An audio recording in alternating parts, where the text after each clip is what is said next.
Perhaps then we'll make a start now. Good morning, good afternoon, good evening. Greetings and welcome to SIDS Talk Ocean. My name is Saeed Hamid, Ocean Advisor with the Alliance of Small Island States. I'm honored to serve as your moderator for today's session, the second installment of SIDS Talk Ocean, where we facilitate productive and robust discussions and exchanges on a broad range of ocean issues of interest to SIDS. Today's session seeks to gather experts and SIDS negotiators to discuss the origin, history, application, and future development of the special circumstances of SIDS in international law. We've seen the special circumstances of SIDS applied in multiple contexts over the past few decades, and we have a panel of esteemed experts and negotiators that I'm sure are rather eager to dive into today's discussion. So without further delay, please allow me to introduce Rose Kautoke, Senior Crown Counsel, Head of the Legal Advice and International Law Division, Attorney General's Office of the Government of the Kingdom of Tonga. Bryce Rudick, Legal Advisor of the Alliance of Small Island States. Joan Yang, Advisor to the Permanent Mission of Vanuatu. Takao Frere, SIDS Consultant, conducting research on SIDS interests in the BBNJ Agreement. And Ms. Gillian Guthrie, Chief Technical Director from the Ministry of Economic Growth and Job Creation, Jamaica.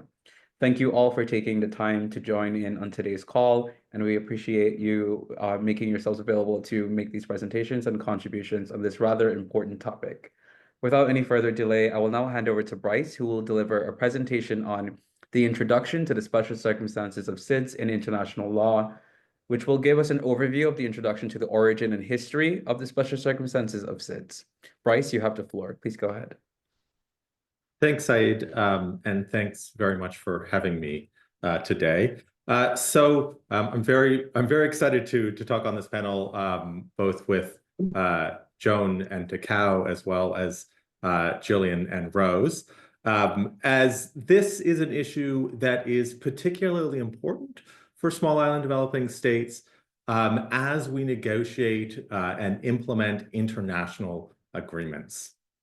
And so I want to talk a little about sort of what the special circumstances are, why we may want to recognize the special circumstances of SIDS, and then what does it mean?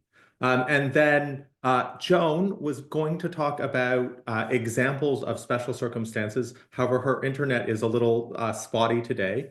So I have her notes and I will deliver remarks on her behalf, although she is here and can answer questions about any of those. And then we'll turn to Takao, who will look at special circumstances of SIDS in the context of BBNJ. So very importantly, when we talk about the special circumstances of SIDS, this is actually two separate but linked concepts. So first, it is a factual description of the circumstances surrounding small island developing states, and I'll talk about those in a second. And then second, it is a legal rule that has been used in international law to reflect this set of special circumstances and how we should operationalize them in particular international agreements. And very importantly, the strength of the legal rule will depend on the rule's link between the obligations in the agreement, the link between the facts and obligations in the agreement, and then, of course, the existence of the concept of special circumstances in previous agreements. So first, what are the special circumstances of small island developing states? There's a whole list of them. They have been recognized in different agreements, in different documents from the General Assembly, but generally we can think about them sort of in five buckets. So first is about size. The name suggests that small island developing states are small, but they're not just small in terms of landmass, but also in terms of population. Some of the smallest SIDS have populations much less than 100,000, and sometimes have circumferences that are in the sort of 20, 30, 50 miles. So both relatively small geographically as well as population. They are also generally remote, although, of course, this is more in the Pacific than in other areas of the world. And so what this means is that it is more difficult for goods to get there. It's, of course, more expensive to transport fuel, remoteness in terms of access to information technology. It makes things sort of more difficult for small islands than it would for other states who have relatively close proximity, often relatively, well, not relative, have land borders with other states. Generally, a lack of natural resources, and so the necessity to import much to the country. Small economies means that there's little economy of scale, but also, and this is linked to the next, that they're generally vulnerable to external economic shocks. Of course, small islands, well, many states sort of don't set the tone of international economic cooperation, but very much small islands don't, and so are dependent on economic links with other countries. Now, of course, each of these criteria or characteristic may not be specific to SIDS, but certainly the collection as a whole. And why this is important is that these characteristics make it more difficult very often for SIDS to implement obligations in international agreements. It either makes it sort of more expensive to do so, requires potentially larger bureaucracies than many SIDS have. And so this set of circumstances needs to be recognized when obligations are being created in international agreements. And I just sort of said this. So in recognizing the special circumstances of SIDS in any agreement, it generally does one of two things. So first, it may alter the obligations placed on SIDS by providing them with flexibility in terms of timeline, in terms of scope of reporting or something like that. Or it may provide for additional representation or consultation where appropriate. And I think Takao is going to talk about that in the context of BB&J. So this is not a new concept, although it may be new to people sort of listening today, but all the way back in the early 1990s, as the world was negotiating the first of sort of the mega multilateral agreements, the UNFCCC, the CBD, et cetera, there was reference to developing island states. This shifted over time, really in the 2000s, to small island developing states. And SIDS have been recognized using a set of different language, the special case, special conditions, special requirements, and then sometimes something even more specific, the particular vulnerabilities to climate change. But this is sort of coalesced in the period just before and now after the Paris Agreement around the language of the special circumstances of SIDS. And so we see this in obviously the Paris Agreement. We see it in BB&J, and there are discussions about including that specific phrase in the plastics agreement. So I'm going to go through some examples, and these have been given to us by Joan. So if there are questions on these in particular, she will be the best one to answer that. So the first example that we have is in the Convention on Biological Diversity, a 1992 agreement. And it says this in regards to funding. Contracting parties shall also take into consideration the special conditions resulting from the dependence on distribution and location of biological diversity within developing country parties, in particular, small island states. And so to some degree, this has been taken forward. It's sort of reflected in the KM and GBF Target 19, which is on resource mobilization. And it reflects the need for increasing biodiversity-related resources for developing countries, in particular, least developed states and SIDS. Securing this language has been very difficult, particularly in the context of the CBD. So even in an agreement where there is an explicit reference to small island developing states, operationalizing that has been difficult. And so now this has been operationalized through the Jeff Trust Fund and the System for Transparent Allocation of Resources. The second example is in the UNFCCC, the United Nations Framework on Climate Change, which also from 1992. And this recognizes the specific needs and special vulnerabilities of developing country parties, especially those that are particularly vulnerable to the adverse effects of climate change. And then later on in the UNFCCC, it has sort of a large list of different countries, including SIDS, as particularly vulnerable to the adverse effects of climate change.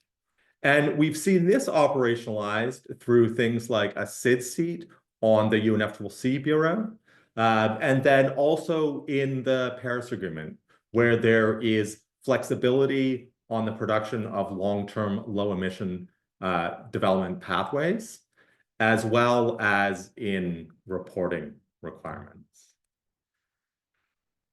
Analogous language can be seen in the Fish Stocks Agreement, a 1995 agreement. And again, this focuses on trying to avoid adverse impacts on subsistence, small-scale artisanal fisheries, women and fisher workers, as well as indigenous people and small island developing states. And this, in particular, this language has been amplified in the Pacific, in the Western Central Pacific Fisheries Commission, where the constituent agreement there requires that the commission give full recognition to the special requirements of SIDS. Finally, in the Port State Measures Agreement, we see the language again, and this has been operationalized through the system of financial assistance to parties and integrating that into national and regional monitoring, control, and surveillance systems. So those are the examples. I'm now going to turn it over to Kao to talk about this in the context of BB&J. To Kao? Thanks. Just really quickly before we move on to Takao's presentation. So sorry, Takao. But I see that Joan wanted to add a few lines if her internet allows. So I will just pause here to maybe have Joan enter in to perhaps maybe provide a little wrap up on your presentation that you so kindly did on her behalf. So Joan, if you're with us, could you please make your intervention if your internet Yes, I'm here. Can you hear me? Okay. And my deepest thanks to all of you for inviting me to be part of this, and especially to Bryce for stepping in at the last minute. I'm unfortunately in a place where my internet has been really, really terrible. But I wanted to just enhance a little bit what Bryce said, especially under UNFCCC, because I think it's important as we're thinking about operationalization that we also have this Green Climate Fund. And the Green Climate Fund is one of the major ways we get funding, and they actually have, and Bryce would actually know this better than I would, but if I understand it correctly, there is an adaptation portion of the GCF, and of that adaptation, 50%, at least 50% is supposed to be allocated to SIDS, LDCs, and African countries. However, there are some really interesting / concerning papers that have pointed out that even though SIDS have a particular call rollout in the GCF and the allocations that we have had much more difficulty accessing it. And so there was an interesting paper about disproportionality with regard to how the size of the states are considered. So I thought that was worth knowing that even when we have the text, sometimes it doesn't always work out. And then there's also another area where SIDS have been working, especially in WCPFC, about disproportionate conservation burden. And so there are some of these ideas too about special circumstances of SIDS that are kind of benefiting from additional thought and additional work. So I just wanted to give those two extra examples. Thank you so, so much again for accommodating all of my issues and for really stepping in. Thanks. Thank you, Joan and Bryce. I think it was really helpful to see the origin and different iterations historically, but then how it was then coalesced into the Paris Agreement, but also identifying the specific examples of how special circumstances of SIDS was operationalized, whether in terms of disproportionate burdens on obligations, reporting requirements, or even financing. Without any further delay, then I will then hand over to Takao. Please, you have the floor. Thank you, Saeed. Thank you, Bryce and Joan, for setting the scene. Just to note that Joan is in the island behind me. So hi, Joan. So I was asked, and I thank the AOSIS team for asking me to come talk. So I was asked to look more at the special circumstances of SIDS application in the BBNJ agreement, but also in the future plastics treaty. So in terms of the BBNJ agreement, next slide, please. As a reminder, for those who haven't followed the process, the agreement is for the conservation and sustainable use of marine biological diversity of areas beyond national jurisdictions. So marine biodiversity of the high seas and the area. It was adopted in June 2023, currently open for signature and ratification. And the UNGA has created or established a preparatory commission to prepare for the first COP. And the PrepCom will meet in a little bit more than 2 weeks. The agreement was negotiated based on a package of 4 issues. So these are the 4 pillars of the agreement: marine genetic resources, including issues of access and benefit sharing, area-based management tools, including marine protected areas, environmental impact assessments, capacity building, and the transfer of marine technology. In addition, there are other provisions to support the implementation, financing, including the establishment of a financing mechanism. Because the agreement is to be based on the best available science and the knowledge of the traditional knowledge of indigenous people and local communities, it has established a scientific and technical body. There is also a clearinghouse mechanism to facilitate the exchange of information, as well as the facilitation of the provision of capacity building and transfer of technology. There is also provision for support in terms of, or facilitation in terms of implementation and compliance through the establishment of the implementation and compliance committee. So that gives like a little scene. But in terms of SIDS, so SIDS have been very active in the agreement for reasons discussed by and presented by Bryce. The ocean is very important for the sustainable development of SIDS, and what happens beyond their maritime borders and boundaries can have an impact on their sustainable development. And that's why the agreement fully recognizes the special circumstances of SIDS in the principles and approaches section, which is Article 7. So essentially, in implementing the agreement, parties have to take full recognition of the special circumstances of SIDS. In addition, there are some specific consideration and recognition of the special circumstances of SIDS in those various areas that I mentioned before in MGR, ABMTs, EIA, and most specifically on the CBTMT. Next slide, please. So now we're looking into at we do have some strong language for SIDS in the agreement, but how do we operationalize it? And one way to do that is through operationalizing in the institutional arrangements. So you'll see that very ugly and complicated graph, which pretty much presents the institutional arrangement of the treaty. You have a few committees that have been established in the text.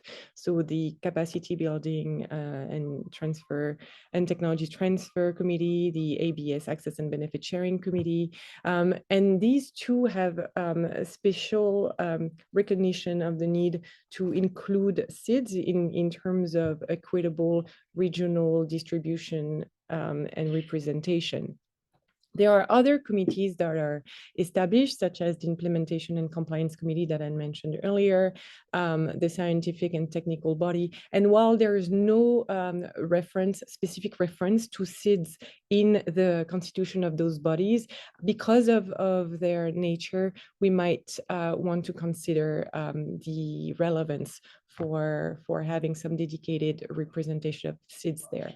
The COP is also to establish a finance committee, so it's not yet established in the treaty. And again, because of the importance and the relevance of this issue for SIDS, there might be further thoughts. Next slide, please. So as we go into reflecting on how we can better operationalize the special circumstances of SIDS and make an instrument that is fit for purpose for SIDS, some consideration in terms of how we build those bodies. So consideration in perhaps their terms of reference, rules of procedures and modalities that could include, for instance, some dedicated SIDS representation through dedicated seats in those various bodies. There could also be some specific approaches targeted to SIDS, such as some dedicated working groups or subcommittees. These working groups could be within one body, could also be across several bodies of the instrument and of the agreement. So having like some sort of coordination between those different bodies. There could also be consideration on how those relevant bodies will engage with committees and bodies outside of the agreement. And for sake of time, I know that I'm going super fast, but I apologize, I only have 7 minutes. So I won't go much into details, but there's a lot of creative ways to ensure that SIDS issues are addressed as the agreement is implemented. Next slide, please. So the BBNJ agreement is already adopted, but there is another important agreement that SIDS are involved in, and which is still being developed, and it's the future plastics treaty. So SIDS are disproportionately affected by plastic pollution, in particular with regard to pollution in the marine environment. And this is actually marine pollution that initiated the process of the plastic treaty. So in this process, SIDS have constantly advocated for the recognition of their special circumstances to be recognized throughout the implementation of the entire agreement, in particular through a provision, like a guiding provision, such as in the principles and approaches section. In addition, there will need to be some specific provision in the substantive part, so essentially the core measures, and these provisions would need to come in to support SIDS in implementing their obligation, but also avoid the disproportionate burden on SIDS when it comes to the obligations set by the future agreement. There will also need to be adequate means of implementation, so that includes financing, capacity, technical support, as well as technology transfer. And again, like for the BBNJ agreement, adequate institutional arrangements will be needed to make the treaty fit for purpose and able to address the special circumstances of SIDS. Next slide, I promise, Said, this is the last one. I just wanted to draw attention on the zero draft of the plastic treaty. So while the INC was not able to adopt or agree on a treaty in its last session, we did make a good step forward by having a zero draft. However, there still need to be considerable improvement to make that agreement workable for SIDS. So currently in Article 1 bis of the zero draft, option 2 does recognize the special circumstances of SIDS. It also recognizes that there are disproportionate impacts of plastic pollution imposed on SIDS, but the issue is wider than that for SIDS. It's also just here, it's just one option. So it's still on shaky ground. Article 11 on financing also has some good language, but again, all is in brackets. And so it could go either way. It could work well or on the contrary. In terms of institutional arrangements, there are also some interesting proposals here, but again, there are many brackets, and there's definitely would need to be a lot of strengthening in those different bodies and committees to make them fit for purpose. And before I conclude, I just wanted to also draw attention that there are many instances in the agreement where we speak of the needs and requirements of developing countries as well as of SIDS. And yes, all developing countries and SIDS have specific requirements, but SIDS also have unique challenges and circumstances, and those circumstances are existing conditions that SIDS cannot get rid of. These are essentially what Bryce presented earlier. And with that, I will conclude, and thank you very much for inviting me today, and I look forward to hearing the panel. Thank you, Said. Thank you so much, Takao. I think you provided a really comprehensive look at the special circumstances of SIDS, both in a recently development treaty context that is still working on the institutional arrangements towards its implementation in COP1, but also where we are now with the plastic pollution treaty negotiations and how we can continue to thrust that the special circumstances of SIDS forward. I think now that we've set the scene with the origin and history and application and also more recent examples, we can now move into the interactive segment where our speakers and panelists will answer some questions in regard to the special circumstances of SIDS and its placement currently in international law and what some of the challenges are. And with that, I'll start with our first question for the interactive discussion. In terms of why do you think there is a need to recognize specifically the special circumstances of SIDS in international law? And feel free to use examples. I think, Takao, you touched on a couple of this for plastics. Bryce gave us the setting in terms of its origin. But as we continue to drive this principle or approach forward, why do you think there is a need to continue to recognize this placement in international law? And to do this, I will first call on Bryce, given that he had already set the scene on this, and then we'll move into our next speakers. Thanks, Said. So international law in many ways assumes that all states are equal. And so in international agreements, generally, we have a set of obligations that apply to all states equally, although, of course, we do differentiate them often between sort of developed and developing states. But this doesn't recognize sometimes the very particular difficulties that small island developing states may have in actually meeting these obligations. So I think it's obvious that if we have a reporting regime, the ability of the United States to fulfill any reporting requirements is going to massively exceed that of any small island developing state. And honestly, like just massively exceed that of any developing state.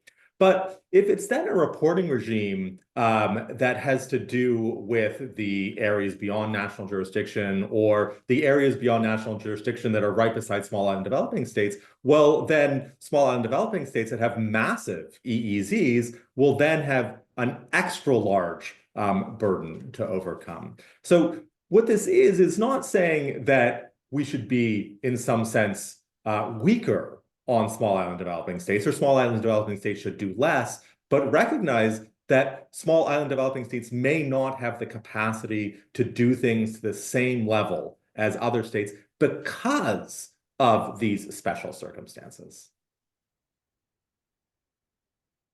Thank you, Bryce. That was a lot of food for thought there, and I think really kind of addresses specifically the need to continuously recognize this and distinguished and apart from other groupings of developing countries. I think then I will pass to Jillian. Jillian, might you want to answer this question on why there is a need to continue to recognize special circumstances of SIDS in international law? Yes, so thank you very much, and to thank AOSIS for inviting me. And of course, I'm an islander, so this is very, very, very close and intimate to me and my way of life. This is not something, and this is not an academic exercise. And I'm in the government, so I work in the government of Jamaica. And so it is important for us when we articulate our issues and challenges that we let our partners know that these are inherent vulnerabilities. As Tekau said, these are not vulnerabilities that will disappear. We are a small size. We will not get any bigger. We have small populations. Our economies are also very small, and some of them not very diversified. We are very vulnerable to external shocks. I mean, the pandemic that we just came out of, many of our economies contracted considerably, and we're still recovering from the pandemic. And when we talk about external shocks, even like the financial crisis or so, or even from natural disasters, it is not the fact that others are not vulnerable to these shocks as well. It is the ability of small island states to effectively respond in a timely manner. Many times it takes us many years to get back to from before we had these external shocks. And so that has to be appreciated. And we're also dependent on external factors too. So even though we are exposed to external factors, we are also dependent on external factors. And so these are some of the inherent vulnerabilities that we have, and these will not disappear. It is important to note, though, that as Bryce said, we are not a group that we want people to feel sorry for us. We are a group, very progressive groups. Island states have made a contribution to the global sustainable development agenda, and we will continue to do so. And we are leaders on many issues, including on climate change, because we are disproportionately affected. Issues related to ocean governance, you'll hear the voices of SIDS very loudly. These are things which are very intimate to us. But the fact of the matter is that SIDS still have development progress issues. We still are not progressing at a rate and a scale that will allow us to achieve our sustainable development agenda goals, like at the same time, like many other larger countries or more developed regions. So we do play our part, but there has to be a recognition that there are some inherent characteristics of SIDS that make them very vulnerable and have specific challenges that they have to overcome. Thank you, Jillian. Rose, I wonder if you have any thoughts to add to this question? Thank you very much, Said, and thank you very much, AOSIS, for inviting me to be part of this panel. And just to add to the comments made by the distinguished panelists, firstly, I mean, for us, it is a lived reality, as Jillian had mentioned, calling you from the Kingdom of Tonga in the Pacific. The remoteness and the different challenges and vulnerabilities continue to exist, and it will not go away. And so cementing it in international law is vital. And we've heard from Bryce that it has been incorporated into different political declarations, soft law instruments. And we've seen some examples from some of the treaties, such as CBD and UNFCCC, in addition to the fish stocks agreement.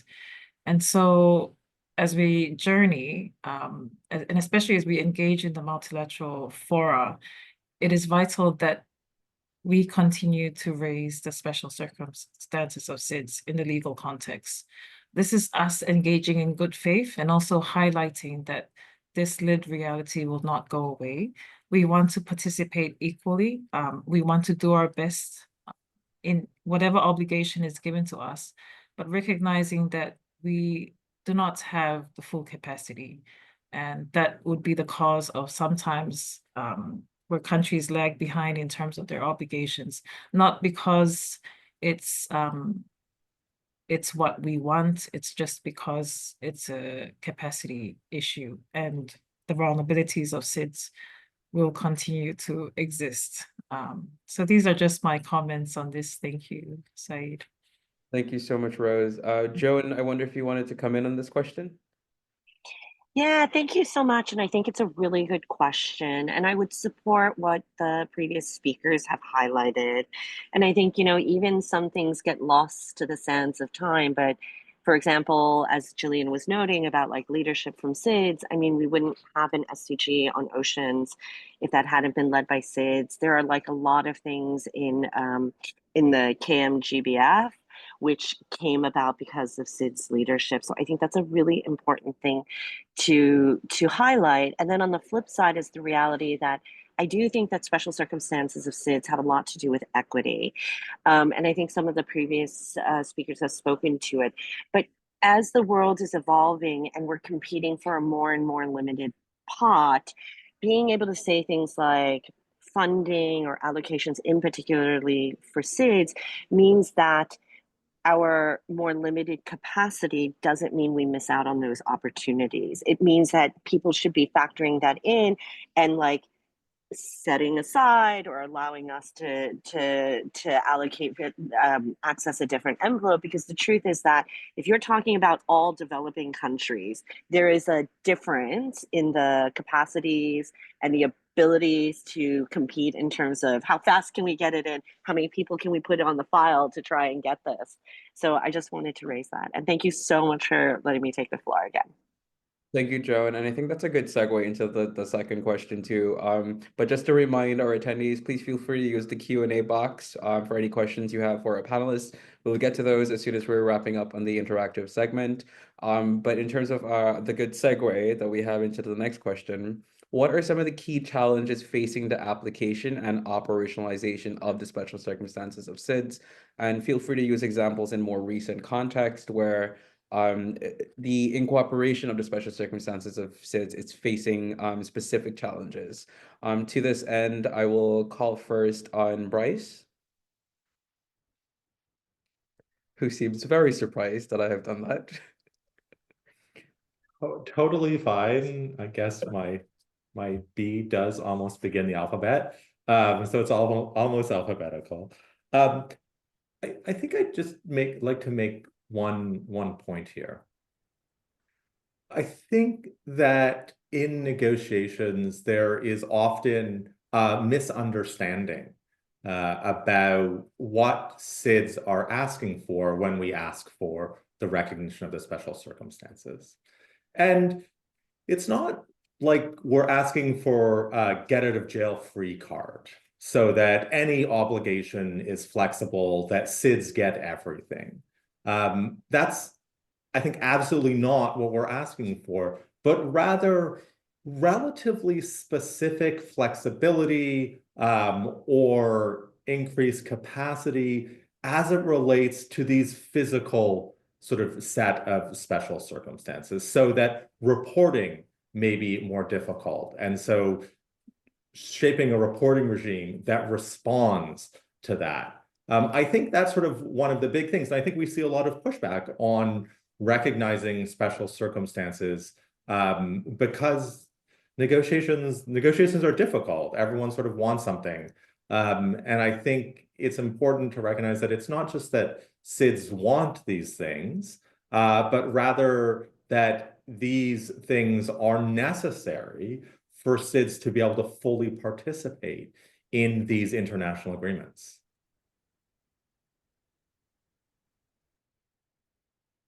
Thank you, Bryce. Rose, would you like to come in on this one? I do apologize as I was reading the questions, and as Said mentioned, we will answer them.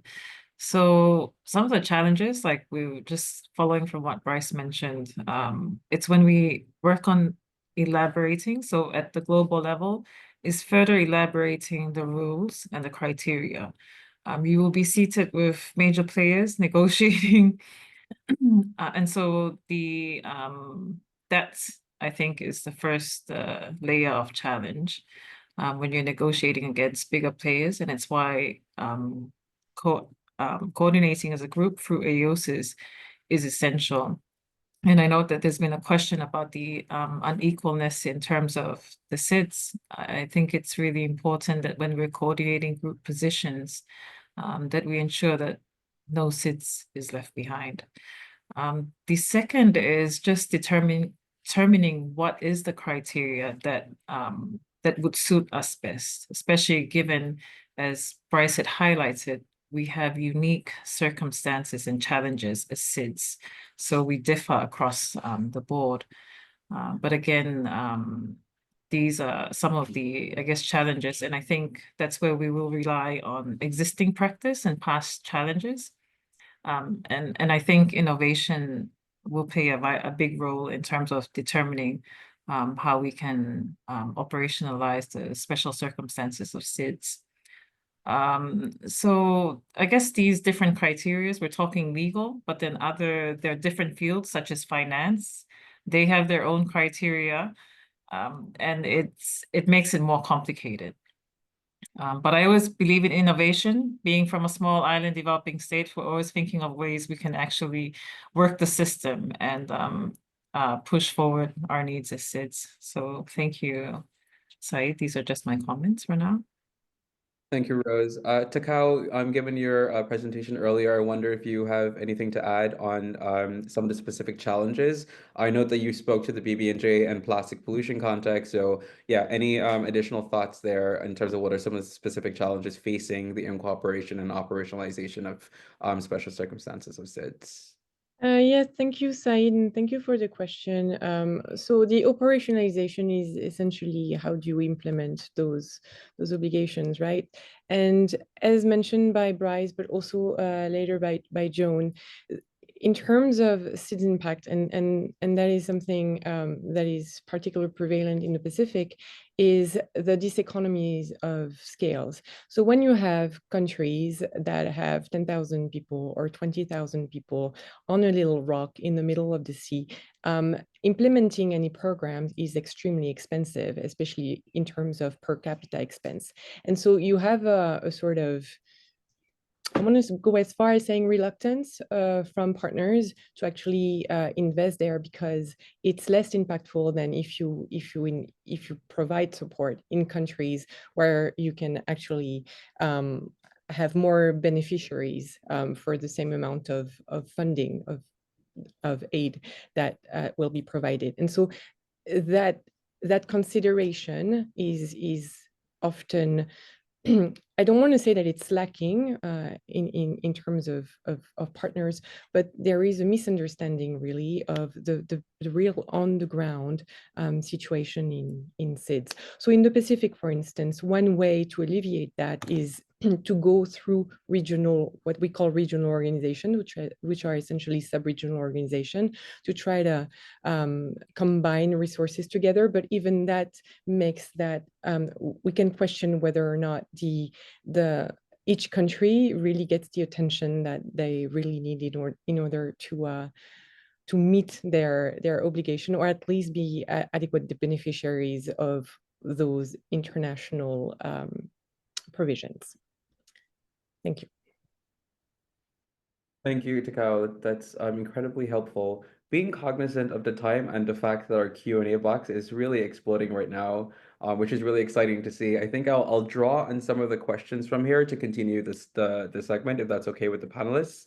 And I think one interesting question I've seen so far, because we've talked about the future agreements, BB&J and plastics, but there's an interesting question on how can SIDS best continue to leverage the recognition of its special circumstances in other multilateral agreements that have been in place for some time.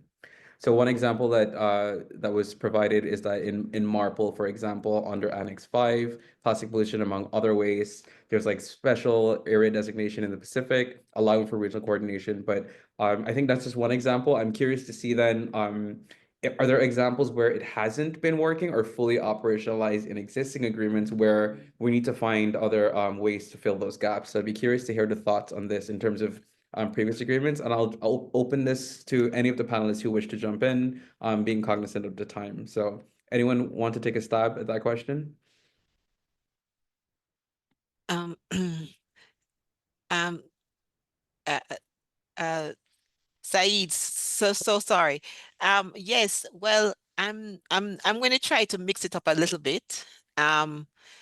Because I think one of the things that we needed to say as well when we were answering the last question is what are some of the issues that are still arising? I think because so some SIDS have a high GNI per capita or GDP per capita classification. So some of us are high income, middle income countries, and that goes to the issues of being able to access concessionary financing. And it sometimes becomes a key issue. So when we go into negotiations, we try to be sure to say, even though we have these classifications, and some people may say, but you're doing well, and you don't need any support, we come back to the fact that our progress is still very fragile and subject to, external shocks that we just discussed. So that has to be put on the table. So the seeds themselves on paper are progressing, and they economically and even socially, because I was reading a document that says that at least 60% of SIDS, they are in terms of their the social metrics, they're above 60% of the average globally. So in terms of their HDI, the Human Development Index, and in terms of their economic factors, they are still some SIDS are still featuring very high on the list, but that progress is still very fragile, and that has to be observed. And that's because of the vulnerabilities that SIDS face. So when we go into negotiations on these various things, those things have to be taken into account to be sure that the metrics that are measured are really reflective of those vulnerabilities that we have, which are inherent and cannot be dismissed and must be taken into account. Now, in terms of the operationalization of these special circumstances, it's difficult.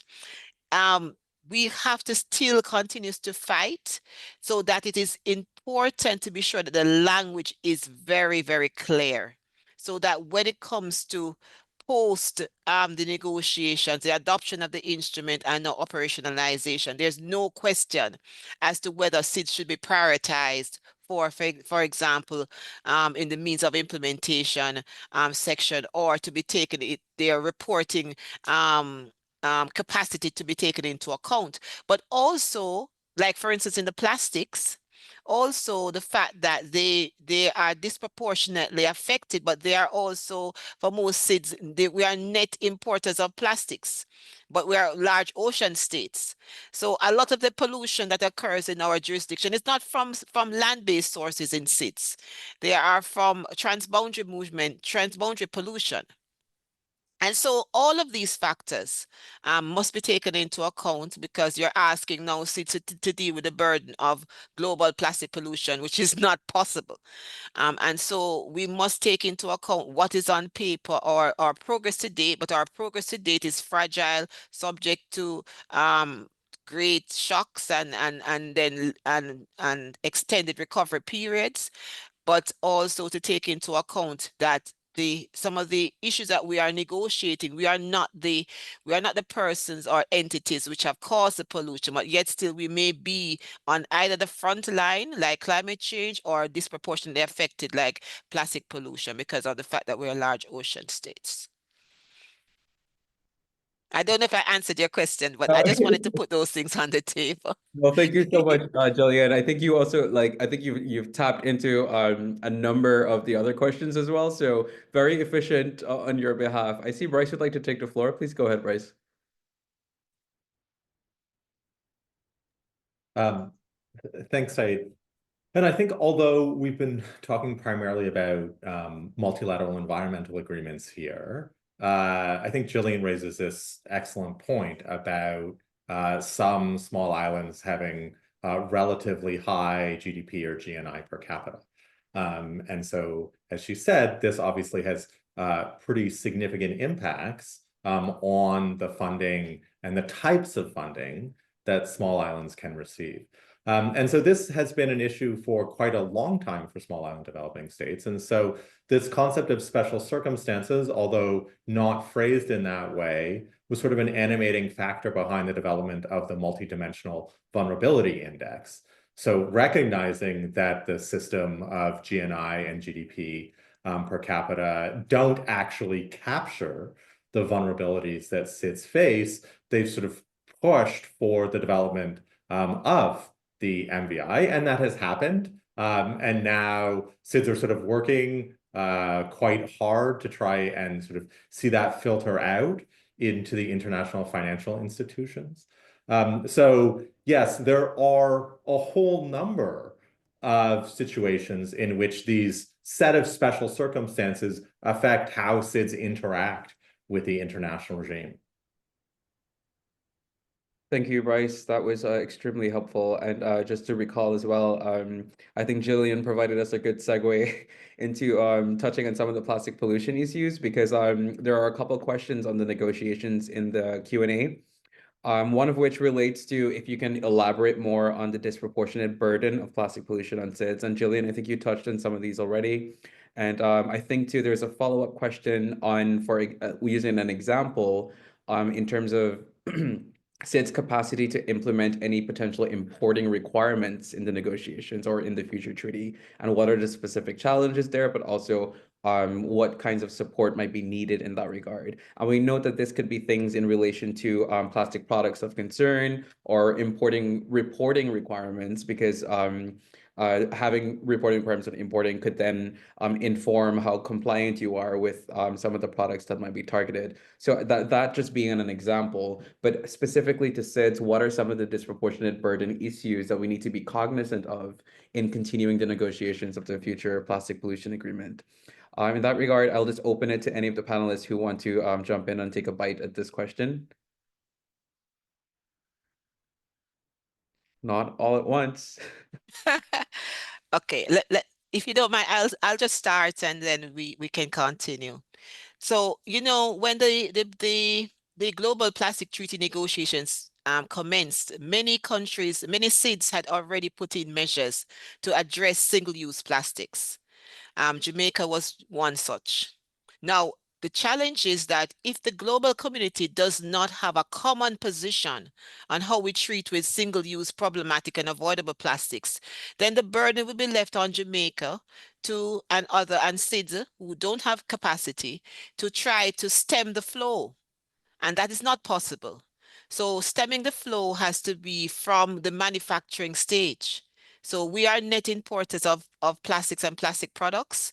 And so you cannot leave it to the end user to be the only entity that is going to be charged with the responsibility of managing this vast problem. So we need in the text to be on the same page. And that means that we will have to stem the flow from production. You cannot be stemming the flow from waste and end use. It's just not possible to be very effective. The other thing is that because we, as I said before, because we are large ocean states, we are subject to transboundary pollution, and that is just a given. It's not just plastics. And of course, because our economies are also based primarily, many of us, on the service industry, but primarily on tourism, it is a big problem to have plastics in our environment. Not to mention that our fisheries sector, even though many of us do artisanal fisheries, these types of sectors, which are very, very important to our economies, are going to be adversely affected. So this is a very, very big issue for SIDS. So when we go into the negotiations, we go into it as Rose said, it's a lived experience. So we're negotiating our lived experience, and I like that phrase a lot. And I think we are trying our best to articulate what that lived experience is, and to indicate to the wider community that if it is that we do not have a treaty which is very, very comprehensive, it has to be comprehensive to deal with plastics throughout the life cycle, then it will not be as effective as it needs to be for SIDS and our lived experience. Thank you, Jillian. Rose, I see you'd like to take the floor. Please go ahead. Thank you very much, Said. And just following from Jillian, disproportionate burden, I think it's the same across the board in the sense that you know, with robust environmental obligations, it's a capacity issue. And so, for instance, when it comes to the plastics treaty, we want a robust treaty.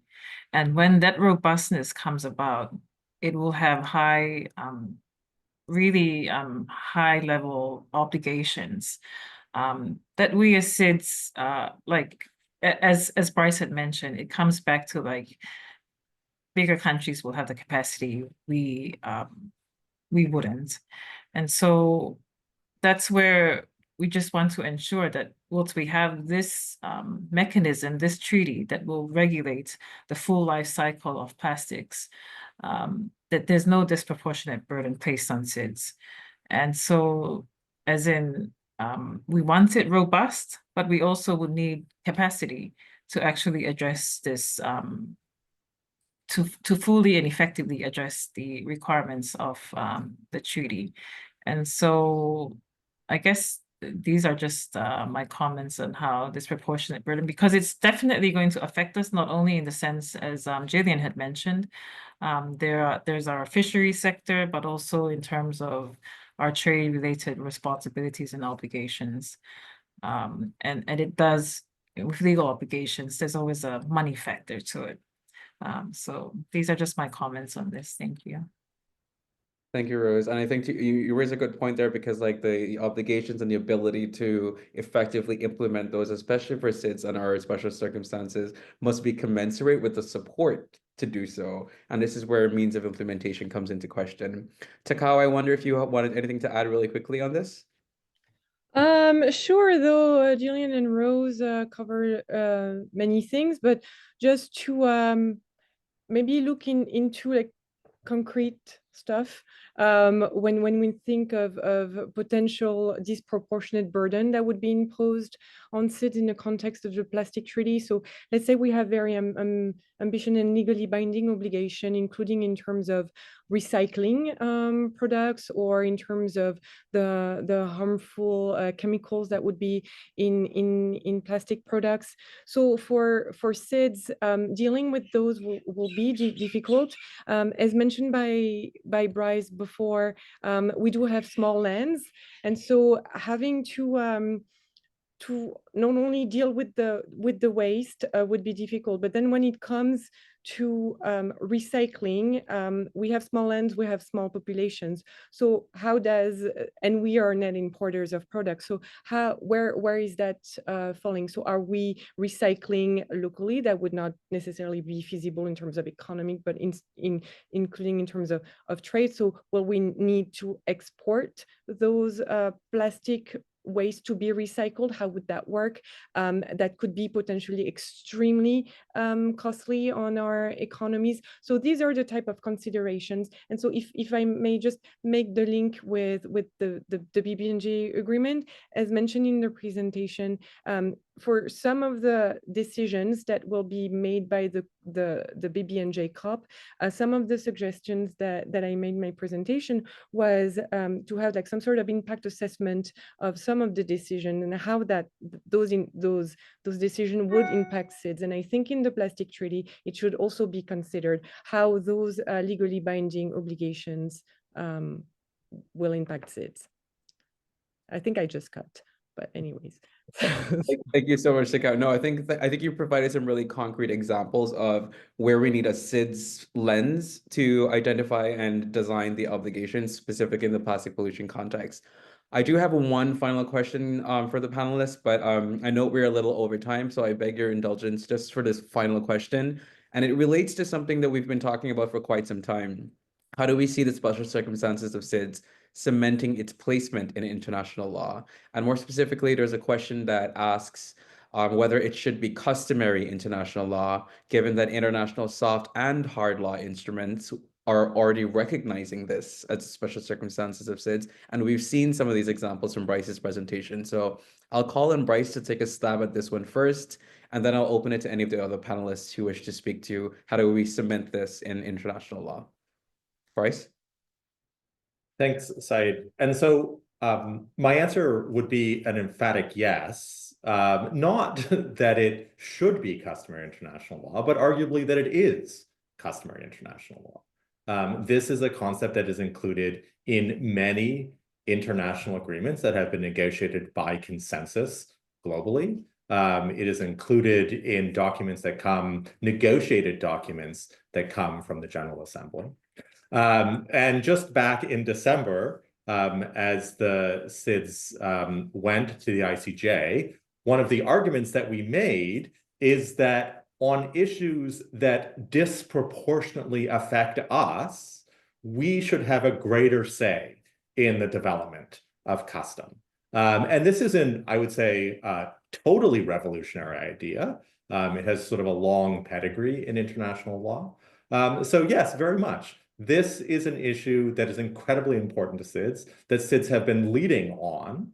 And yes, it should be custom if it is not already.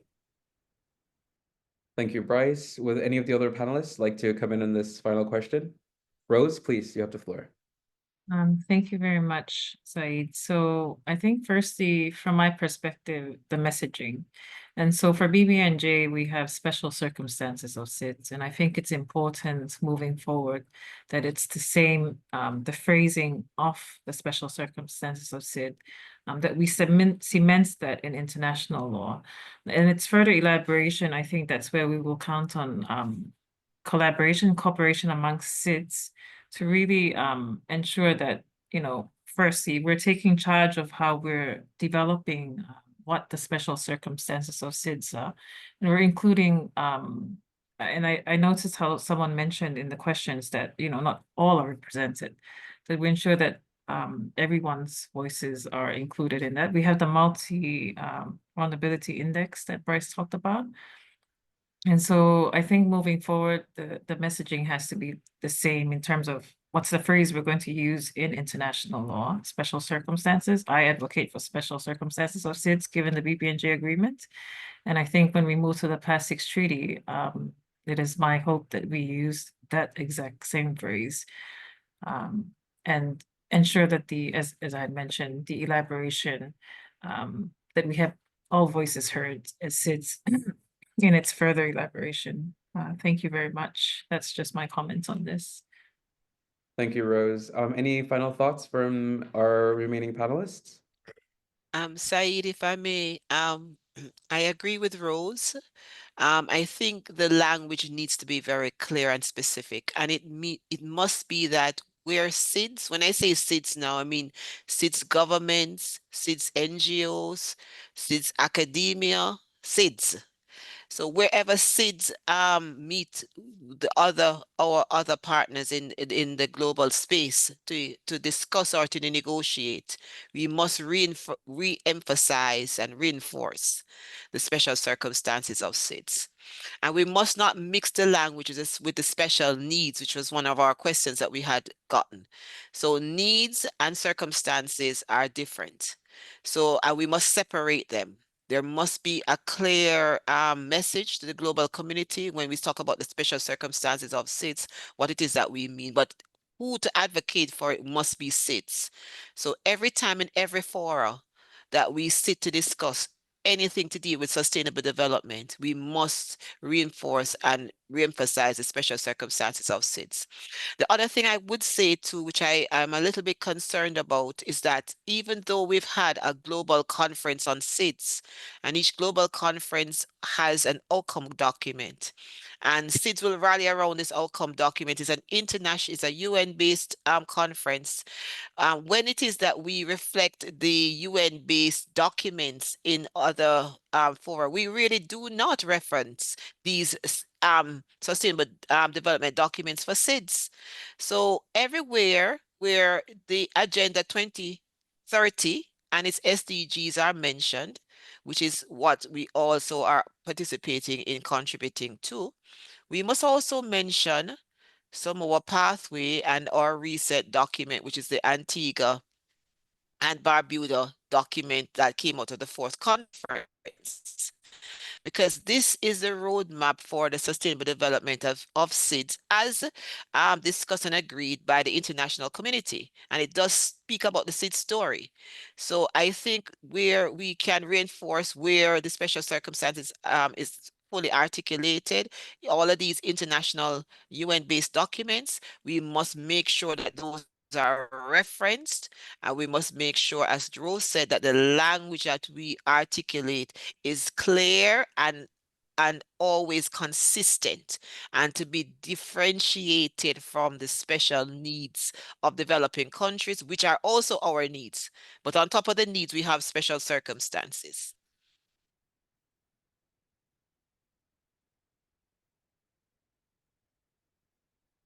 Sorry, Jillian, I think you muted yourself. Sorry, I was saying that I'm finished. I was saying that on top of this special needs of developing countries, which we are also in that group, we have special circumstances as SIDS.